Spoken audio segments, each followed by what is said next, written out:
Greetings, everybody. Let's kind of pick up where we left off and talk about the diagonalizability of matrices.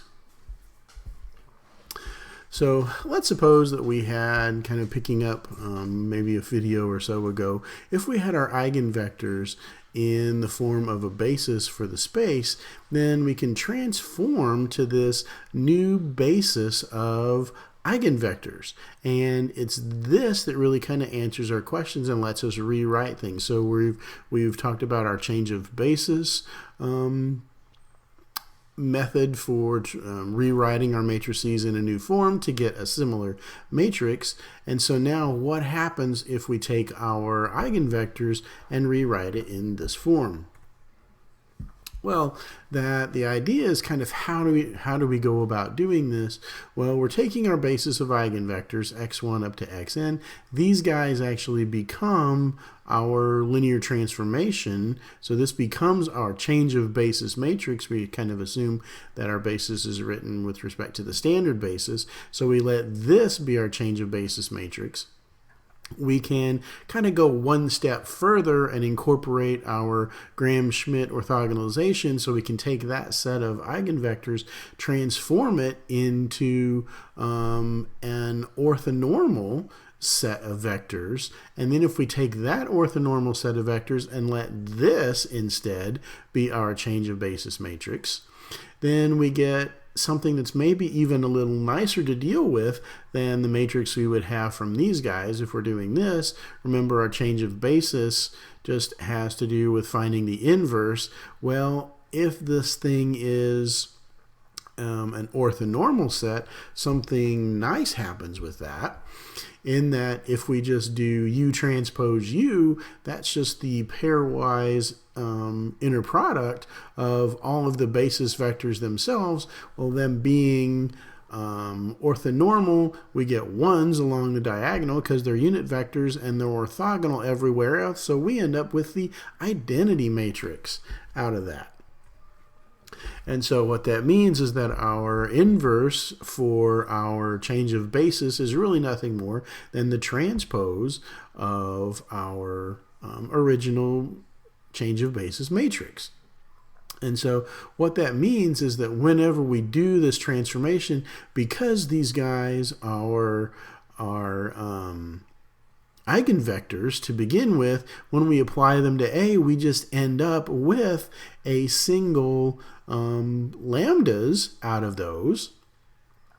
And so what happens when we then hit it with the transpose on the other side, we get this diagonal matrix, and with this diagonal matrix we've got all of our eigenvalues along that main diagonal. And so when we use our basis of eigenvectors, we can form this this matrix U that has the special property that the transpose is its inverse is really called an orthogonal matrix. Sometimes you see it referred to as a unitary matrix if you're talking about complex numbers.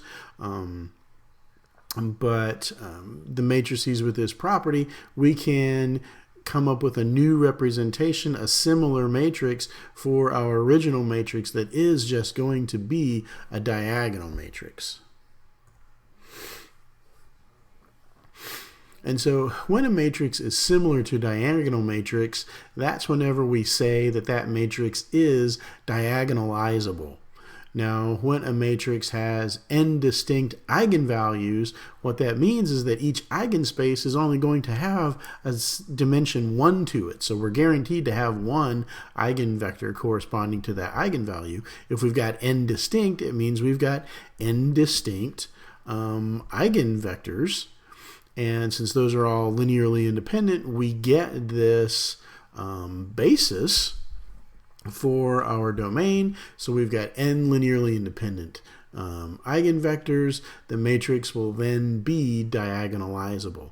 And so this kind of pretty much is the proof for the theorem that if we've got a matrix A from R to the N, and we know that it's got n distinct eigenvalues to them, then A is going to be diagonalizable in that case. Now, the converse of this is not necessarily true. We saw that in a video prior, that we could have a matrix that might be diagonalizable if you just take a diagonal matrix with repeated eigenvalues. That thing is trivially diagonalizable because it already is,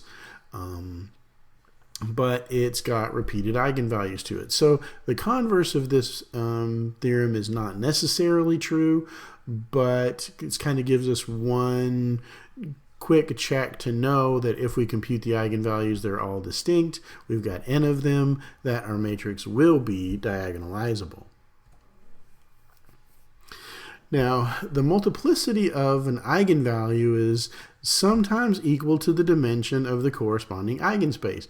This was, again, some examples from our previous homework, whenever that was the case. We had some matrices where that was going to be true, other matrices where we didn't have enough eigenvectors in those cases, and so when we talk about the multiplicity, we're really talking about, all right, we're factoring the characteristic polynomial into these distinct factors, with our multiplicities just being the powers that show up for each one of those factors. So the multiplicity of an eigenvalue is just going to be the root of the characteristic polynomial. That's what we'll call the algebraic multiplicity of that eigenvalue. If we kind of flip this around and then talk about the dimension of the corresponding eigenspace for a particular eigenvalue, now that is what is called the geometric multiplicity for that eigenvalue. And so the trick is kind of recognizing the following observation.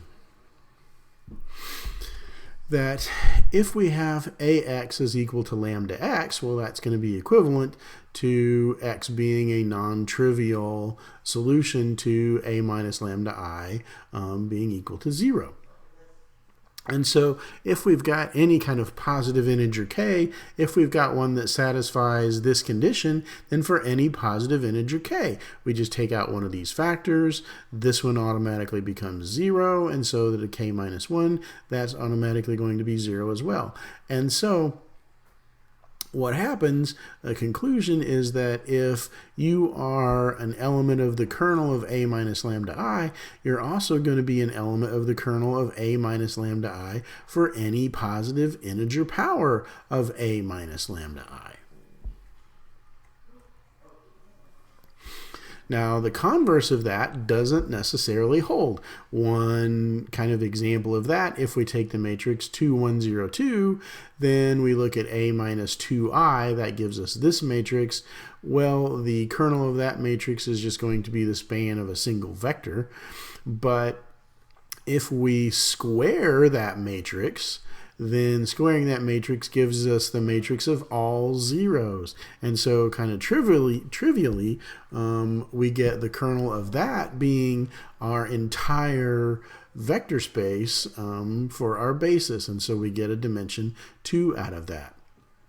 And so kind of a good place to stop here. The extra eigenvectors that we might be missing are really kind of hidden in these extra powers of a minus lambda I that show up there. And what happens with those things is that it kind of opens up an entire broad new topic of what are called generalized eigenvectors. And that's a pretty fascinating thing. We start looking at invariant subspaces and those kinds of things. It's a huge topic, talking about Jordan decomposition, or the Jordan canonical form for a matrix. And so it's a lot of stuff. If you're interested in that, I encourage you to do some research and go forward in that. And until then, I will see you guys next time.